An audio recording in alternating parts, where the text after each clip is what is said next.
جو لوگ یتیموں کا مال ناجائز طور پر کھاتے ہیں وہ اپنے پیٹ میں آگ بھرتے ہیں اور ضرور دوزخ میں ڈالے جائیں گے۔ اللہ تمہاری اولاد کے بارے میں تم کو ارشاد فرماتا ہے کہ ایک لڑکے کا حصہ 2 لڑکیوں کے حصے کے برابر ہے، اور اگر اولاد میت صرف لڑکیاں ہی ہوں یعنی 2 یا 2 سے زیادہ تو کل ترکے میں ان کا 2/3 ہے، اور اگر صرف ایک لڑکی ہو تو اس کا نصف ہے، اور میت کے ماں باپ کا یعنی دونوں میں سے ہر ایک کا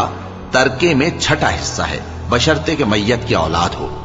اور اگر اولاد نہ ہو اور صرف ماں باپ ہی اس کے وارث ہوں تو 1/3 ماں کا حصہ ہے، اور اگر میت کے بھائی بھی ہوں تو ماں کا 6واں حصہ ہوگا۔ اور یہ تقسیم ترکہ میت کی وصیت کی تعمیل کے بعد جو اس نے کی ہو یا قرض کے ادا ہونے کے بعد جو اس کے ذمے ہو عمل میں آئے گی۔